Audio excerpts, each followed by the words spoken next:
Pemirsa, Menko Marves Luhut Binsar Panjaitan menghadiri sidang kasus dugaan pencemaran nama baik dengan terdakwa Haris Azhar dan Fathia Maulidiyanti di Pengadilan Negeri Jakarta Timur pada hari ini. Sidang perkara dugaan pencemaran nama baik Luhut Binsar Panjaitan diwarnai perdebatan yang menghadirkan Menko Marves Luhut Binsar Panjaitan ini bahkan sudah terjadi sebelum persidangan dibuka oleh Ketua Majelis Hakim Cokorda Gede Artana. Perdebatan terjadi saat tim kuasa hukum Haris Azhar dan Fathia mempertanyakan alasan majelis hakim menghadirkan Luhut sebagai saksi untuk kedua terdakwa. Saya izin untuk menyatakan kalau saudara mengganggu persidangan silakan di luar aja. Yang mulia, sudah seharusnya saksi diperiksa berdasarkan. Dalam persidangan kasus pencemaran nama baik dengan terdakwa Haris Azhar dan Fathia sempat diwarnai perdebatan antara jaksa penuntut umum dengan kuasa hukum Haris dan juga Fathia. 2021 dan kemudian juga dia masih datang ke kantor saya, masih juga tadi oleh staf saya dilihat masalahnya, tapi kita juga aneh, ini kok jadi urusan saham gitu. Tapi saya bilang sudahlah biar aja gitu, dan kemudian timbullah Agustus tadi podcast tadi. Jadi kalau yang mulia bersedia saya bisa boleh bacakan sebagian daripada hubungan kami ini.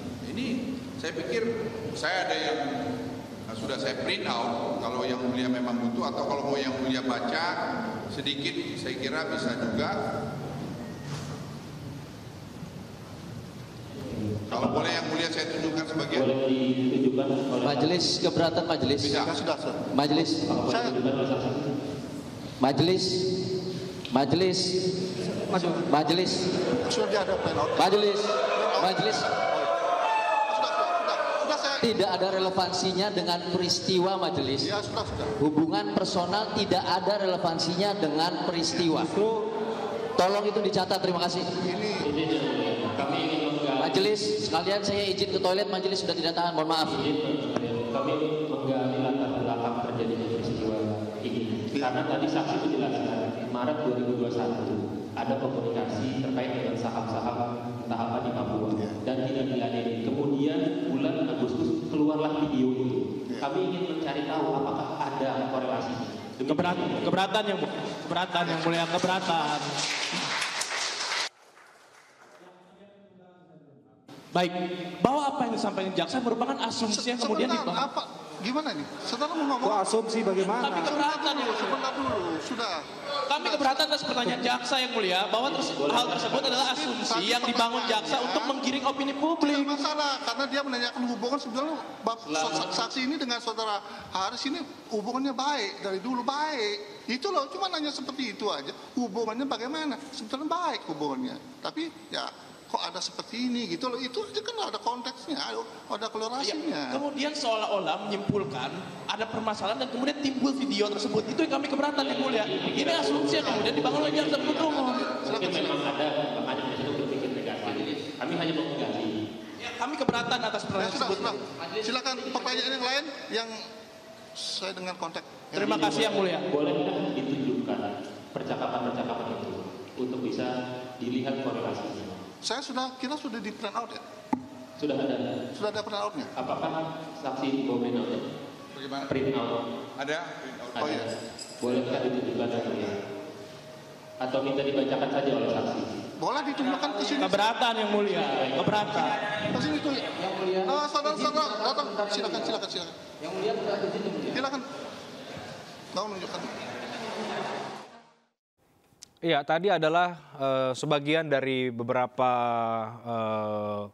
perdebatan yang terjadi dalam persidangan yang menghadirkan hari ini Pak Luhut sebagai saksi dengan dugaan pencemaran nama baik. Apa sebetulnya terjadi di persidangan dan mengapa persidangan hari ini mungkin bagi sebagian pihak bisa kemudian dilihat cukup panas. Saya akan diskusikan pada malam hari ini bersama dengan 3 narasumber yang sudah bergabung. Ada Mas Arief Maulana, kuasa hukum dari Haris Azhar dan juga Fathia Maulidiyanti. Ada Bang Junifer Girsang, kuasa hukum dari Luhut Binsar Panjaitan, dan juga ada Prof. Hipnu Nugroho, pakar hukum pidana dari Unsud yang sudah bergabung lewat sambungan Zoom pada malam hari ini. Selamat malam Bapak-Bapak, apa kabar? Selamat malam, Bang Reinhardt. Ya. Terima kasih untuk waktunya. Pak Renhat. Ya, Sehat.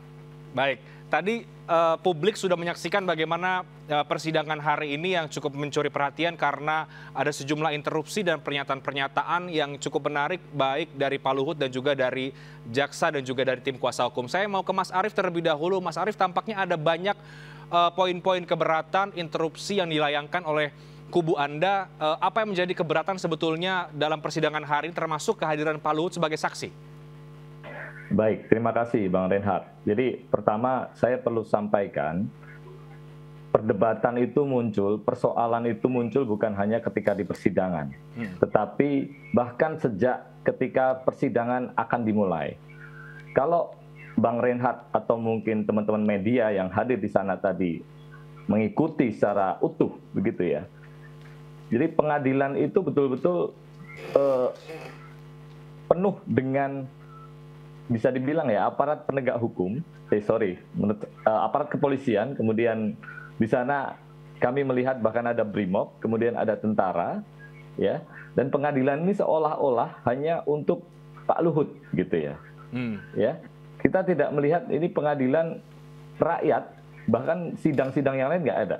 Nah, kami dari tim kuasa hukum mau masuk saja tidak bisa, ya, kami harus dihalang-halangi, desak-desakan dengan aparat kepolisian untuk kemudian bisa masuk ke ruang persidangan. Itu baru mau masuk, begitu ya.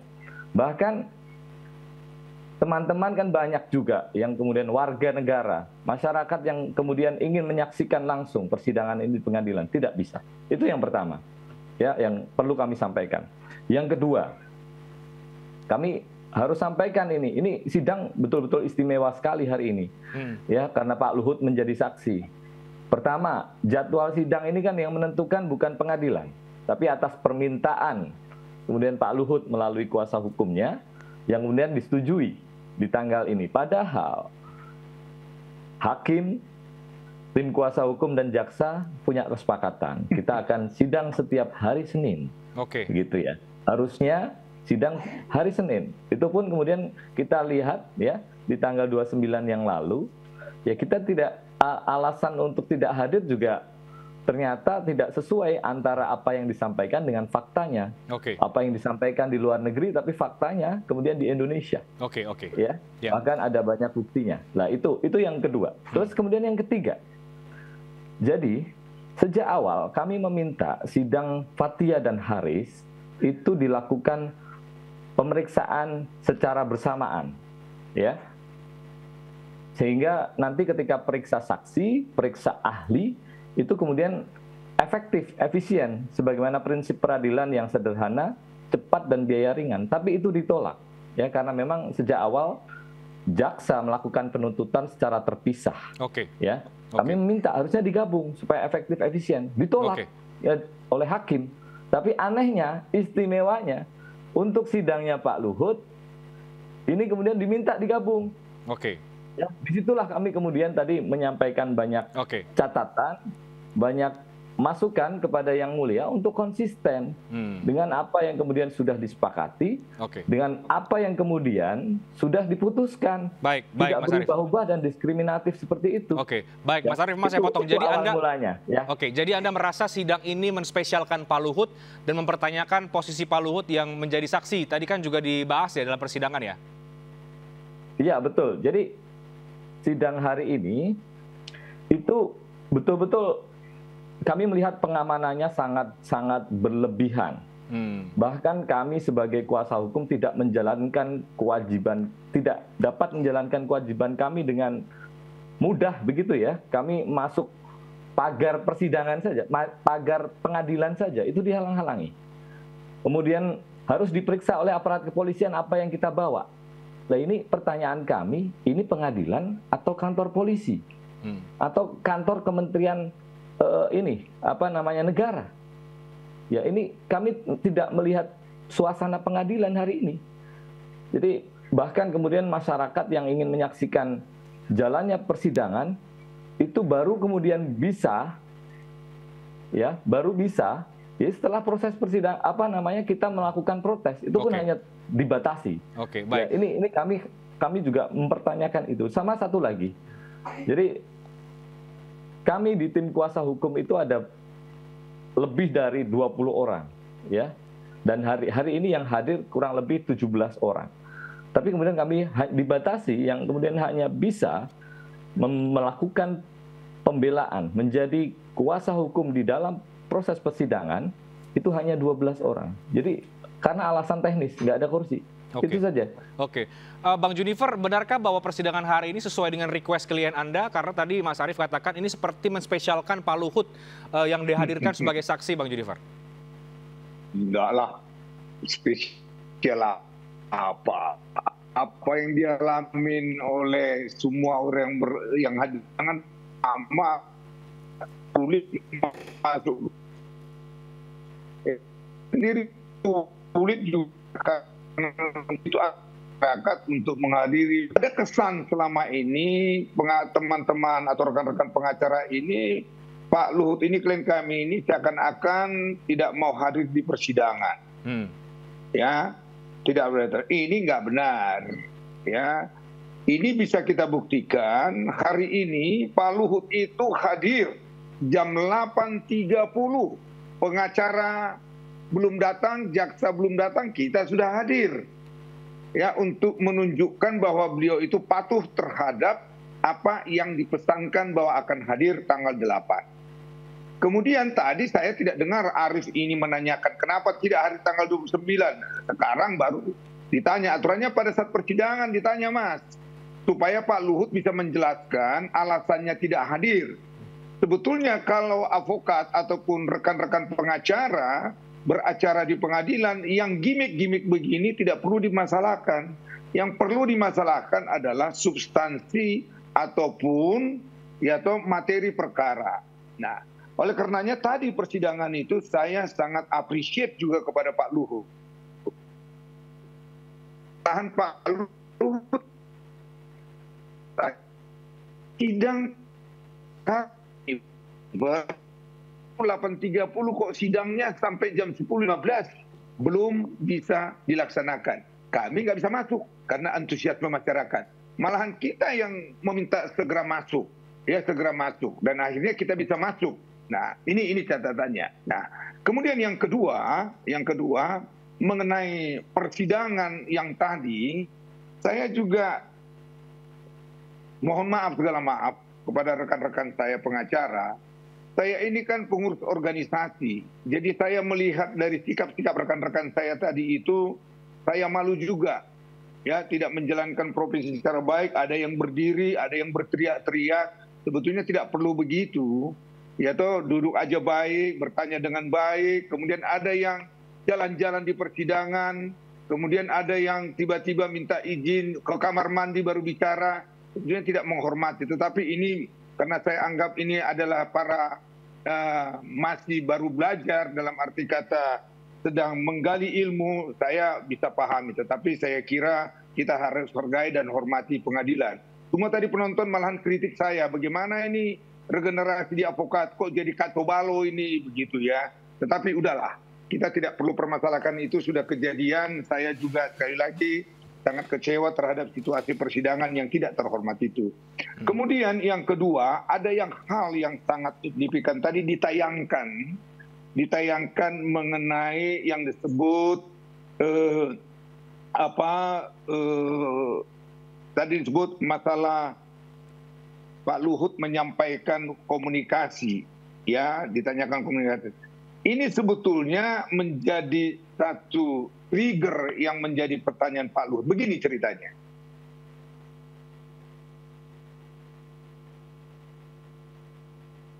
Ini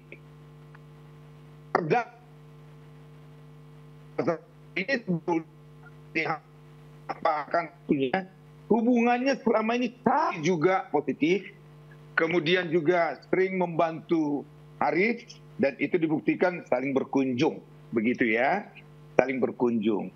Kemudian suatu saat ada permintaan Haris Azhar ini mengenai saham, ya, mengenai saham di Freeport, ya, saham Freeport. Kemudian terhadap pembelian saham ini dipelajari oleh Pak Luhut, mulai itu bulan sebentar catatan saya ini bulan Juni sampai Juli, ya atau belum ada respon dari Pak Luhut, tiba-tiba belum ada respon ini, nongol atau beredarlah podcast yang menjadi masalah, yang memfitnah, mencederai, membuat berita bohong. Ya, berita bohong. Nah, saya mau sampaikan kepada rekan saya, Aris Maulana, Bapak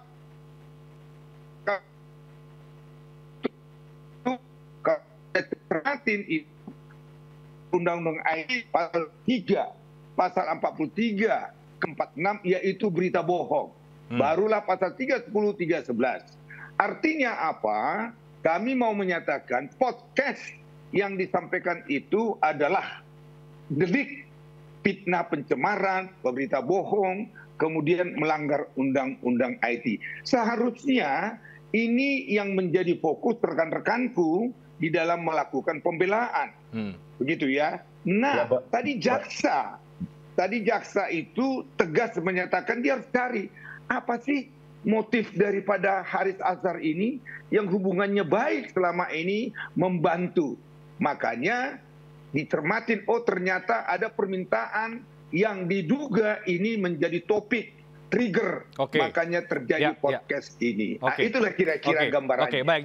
Jadi Anda menolak kalau kemudian disebut sidang hari ini menspesialkan Pak Luhut dan menegaskan kembali bahwa ada motif tertentu sehingga podcast itu muncul, sehingga ini yang kemudian sekarang menjadi materi yang tadi kita lihat dalam persidangan. Mas Arief, apa tanggapan Anda soal itu?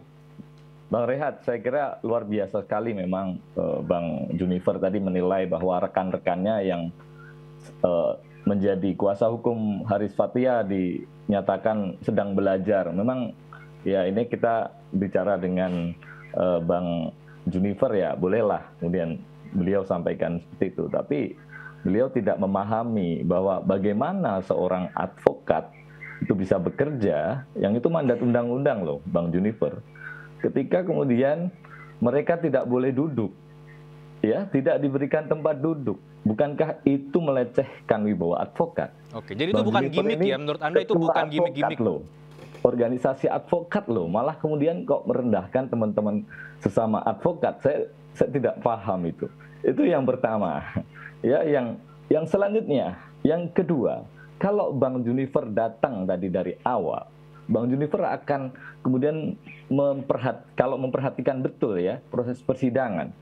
Kalau memang persidangan ini imparsial, ya dibuka dan terbuka untuk umum, kenapa kemudian pengunjung tidak boleh masuk?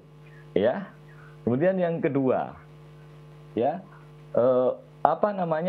sejak awal itu dikatakan ini mestinya proses persidangannya itu dipisah, displit, tapi untuk Pak Luhut tidak. Jadi ini disatukan untuk efisiensi katanya. Jadi berbolak-balik logikanya. Bagaimana kami tidak protes dan kenapa kami kemudian jadi bagaimana mungkin gini? Sederhananya kami bisa melakukan pembelaan di pokok perkara, periksa Pak Luhut dengan baik ya ketika pengacara nggak boleh masuk, tidak dikasih tempat duduk. Apakah itu yang namanya imparsial? Sementara jaksa dengan sangat mudahnya masuk ruang pengadilan. Ya, tadi kalau dikatakan kami baru masuk jam 10.15, bukan karena kami terlambat. Saya sudah datang itu setengah 10, bahkan jam 9. Rekan-rekan yang lain. Ya, kami tidak bisa masuk. Tapi yang kemudian kita lihat kan, akhirnya tentu diperbolehkan duduk kan sebetulnya Mas Arief ya, dan itu sidang itu kemudian bisa berjalan dengan baik. Tidak. Akhirnya hanya 12 yang diperkenankan untuk duduk. Apakah itu imparsial? Dan apakah kemudian advokat harus diam, duduk manis, dan tidak menyampaikan argumentasi sementara? Itu kewajiban kita sebagai advokat, Pak Junifer. Itu ya poin yang... Mas Arief, boleh nggak saya tanya? Sebentar ya Mas. Kemudian, nanti dulu, saya selesaikan dulu Bang Junifer. Saya tidak memutus Bang Junifer tadi. Kemudian yang kedua, kita bicara soal pokok perkara. Iya, jaksa mendakwa klien kami, ya saudara Fathia dan Haris, itu kemudian melanggar pasal di Undang-Undang ITE, ya terkait dengan pencemaran nama baik dan fitnah. Tapi jangan terburu-buru, Bang Juniper. Persidangan pembuktian yang pertama, pemeriksaan saksi korban. Kita belum mendengar ya saksi-saksi yang lain. Jadi saya kira ini masih panjang. Dan temuan kami ya dalam persidangan hari ini, Pak Luhut mengakui sebagai pemilik perusahaan Toba Sejahtera dengan 99% saham. Ya, dan beliau juga mengakui dipanggil Lord itu bukan pertama kalinya di kasus Haris Fathia. Bahkan jauh sebelum itu, dan beliau tidak marah. Dan yang menarik lagi, tidak ada kerugian korban secara material. Tidak ada. Nah, itu disampaikan dan banyak hal nanti ya, yang nanti kita bisa diskusikan lebih lanjut. Yang saya kira ini penting. Dan yang terakhir tadi disebutkan hubungan Haris dengan Pak Luhut Binsar Panjaitan berkaitan dengan saham. Kalau Pak Juniper hadir persidangan sampai selesai, kita tahu sesuai dengan hukum acara, setelah pemeriksaan terdakwa, Pak Luhut menyampaikan keterangan, terdakwa diberikan kesempatan untuk kemudian mengklarifikasi apakah betul apa yang disampaikan oleh Pak Luhut. Tadi sudah diklarifikasi oleh Haris Azhar bahwa permintaan saham itu dalam kerangka divestasi saham Freeport, itu kewajiban pemerintah. Dan posisi Haris Azhar sebagai kuasa hukum masyarakat adat. Jadi bukan sebagai pribadi. Ini penting untuk dicatat. Jangan sampai kemudian dialihkan menjadi isu yang lain yang ini sebenarnya tidak ada hubungannya dengan Mas Arief, perkara ini. Sebelum saya ke Prof. Ibnu, Bang Junifer boleh menanggapi singkat, Bang? Baik. Jadi begini Mas Ibnu. Ya, kalau saya tadi mengikuti persidangan, kami ini juga tadi kok lama sekali ini sidangnya. Problemanya apa sih? Lantas saya panggil satu orang advokat. Saya minta maaf sama Ayu ya. Kenapa sih ini? Kok susah bener kalian ini mau sidang? Ternyata itu ada kesepakatan jaksa 12 orang. Ternyata rekan-rekan pengacara ini lebih 12. Itu ini bukan kesepakatan, Bang. Itu bukan kesepakatan. Jadi dengar itu permintaan dulu. Jadi 12. Ya tentu juga di mana-mana kan kalau kebanyakan pengacara bisa seluruh advokat kita undang beracara, kapan selesainya? Tidak efektif. Padahal Anda mengatakan bagaimana sederhana. Ya toh? Sederhana. Satu, itu yang saya lihat tadi ya. Kami juga tadi terhalang masuk loh Mas. Terus terang aja terhalang masuk. Kelamaan kami nunggunya. Jadi bukan ada spesial Pak Luhut itu sampai marah. Apa ini pengadilan ini kok tunda-tunda ini persidangan. Sampai begitu dia. Karena dia sangat tertib waktu. Begitu loh. Sangat tertib waktu. Ya. Nah, satu, yang kedua, ini ada ini ada profesor ini. Ini ada profesor. Jadi nanti beliau juga mudah-mudahan jadi ahli juga ini. Prof, ini deliknya ini sebetulnya Prof sangat simple, Prof. Sangat simple. Mohon maaf kepada rekan-rekan advokat, sebetulnya Anda fokus di sini sebetulnya. Jangan gimmick-gimmick yang lain. Tolong saya dibantu Prof ya. Kita kan sudah biasa ini Prof. Jadi mereka ini harus fokus kepada 3 delik. Mudah-mudahan mereka mampu membuktikan bahwa apa delik ini yang didakwakan mereka bisa lolos. Begini Prof. Deliknya itu adalah ya toh ada Lord Luhut di balik relasi ekonomi operasi militer Intan Jaya. Jenderal Bin juga ada. Ini deliknya satu. Luhut bisa membuktikan di pengadilan tadi menyatakan dia tidak ada kekuasaan lagi mengenai operasi militer karena sudah pensiun 20 tahun lalu.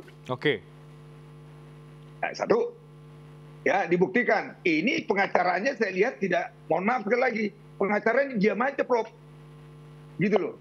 Tidak menggali lagi keterlibatan, saya bingung gitu ya. Nah, satu, yang kedua, dikatakan begini, terdakwa Fathia Maulidiyanti bahwa Luhut bisa dibilang bermain di dalam pertambangan di Papua hari ini.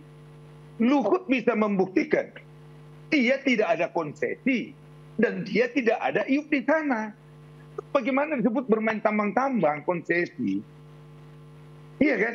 Ini yang sebetulnya sudah disampaikan Pak Luhut tadi secara jelas, tegas. Ya toh? Dan yang ketiga, delik ketiga. Ya, ini masukan juga nih Mas Maulana, mudah-mudahan Anda menjadi lebih mantap lagi nantinya ini. Tetapi karena saya kira Bang Junifer fokus saja untuk pembelaan ini ya, Pak Luhut ya. Sebagai purnawirawan bentuk eksploitasi. Ketiga inilah yang sebetulnya harus difokuskan rekan-rekan untuk membuktikan apakah benar podcast yang disampaikan itu ada buktinya. Tinggal itu sebetulnya. Pak Luhut sudah menjelaskan semua tadi, ini tidak benar. Satu lagi nih, Mas Rika. Boleh dipercepat Bang Junifer? Kalau dibilang tidak ada, baik cepat-cepat. Kalau tidak ada kerugian imaterial, tolong dibaca berkas, ya toh. Ada pernyataan Pak Luhut, itu biarkan kalau dihitung, ada katanya kalau dihitung itu miliar, itu material, nama baik, harkat martabat, kemudian digital ini, nama baiknya keluarganya menjadi tercemar. Nah inilah deliknya Prof. Ya mudah-mudahan Prof bisa nanti saksi ahli ya bagaimana menjelaskan di persidangan.